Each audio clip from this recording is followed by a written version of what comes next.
মই মুখ্যমন্ত্ৰী হৈ থকালৈকে অসমত মিয়া শান্তিত থাকিব নোৱাৰে। এটা পাক্কা কথা।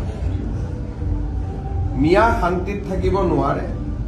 যিসকল মিয়া সন্দেহযুক্ত নাগৰিক তেওঁলোকক কষ্ট দিয়াই মোৰ কাম। অসমৰ মুখ্যমন্ত্ৰী ডক্টৰ হিমন্ত বিশ্ব শৰ্মা ডাঙৰীয়াই প্ৰত্যেক দিনাই মিয়া মুছলমানৰ কেনেকে অত্যাচাৰ কৰিব পাৰি, নিশেষ কৰিব পাৰি তাৰ কাৰণে পৰিকল্পনা ৰচি থাকে।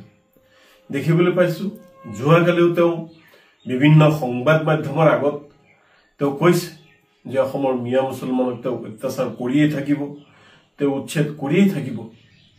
মুখ্যমন্ত্ৰী ডাঙৰীয়া, মিয়া মুছলমানসকল মানুহ নহয় নেকি? মিয়া মুছলমানসকল ভাৰতৰ সন্তান নহয় নেকি?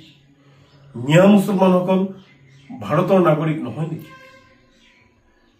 আপোনাৰ ক্ষমতা মূৰত ধৰিছে আৰু ক্ষমতাই মূৰত ধৰাৰ কাৰণে এটা জাতি জনগোষ্ঠীক বাৰম্বাৰ টাৰ্গেট কৰি যি সংবিধানৰ শপত খাই আপুনি যি দম্ভালি মাৰি কথা কয় আৰু সঁচাই যি অত্যাচাৰ আৰম্ভ কৰিছে আপুনি, এয়া অসহনীয়। আল্লাহ ভগৱানেও কিন্তু আপোনাৰ ওপৰত নাৰাজ হৈ পৰিছে। মানুহে মানুহক ইমান অত্যাচাৰ কৰিব নাপায়। এই সকলো মানুহ হয়।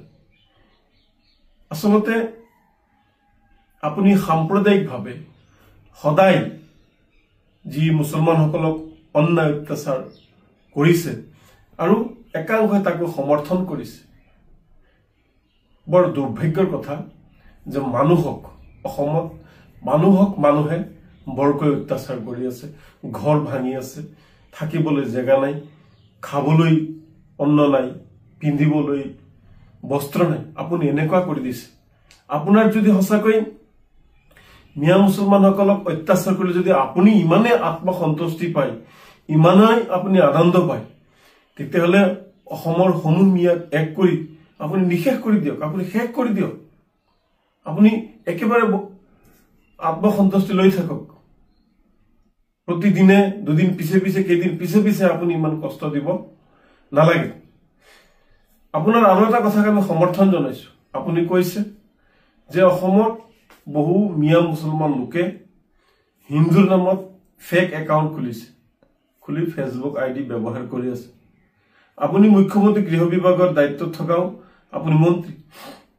আপোনাক আমি দাবী জনাইছো যে এই কোনোবাই যদি ফেক একাউণ্ট খুলিছে তেওঁলোকক গ্ৰেপ্তাৰ কৰি আনক, তেওঁলোকক চোচৰাই আনক, চোচৰাই আনি আইনী ব্যৱস্থা লওক।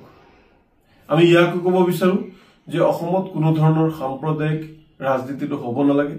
আমি জুবিনদাৰ দেশৰ মানুহ, জুবিন যুগৰ মানুহ। আমি মানুহে মানুহক মৰম কৰিব লাগে, সন্মান কৰিব লাগে, মানুহে মানুহৰ ভাল চিন্তাটো কৰিব লাগে। সাম্প্ৰদায়িক ৰাজনীতি অসমৰ পৰা নিশেষ হ'ব লাগে। অসমত মুছলমানসকলৰ কোনো ৰাজনৈতিক দলৰ দৰকাৰ নাই।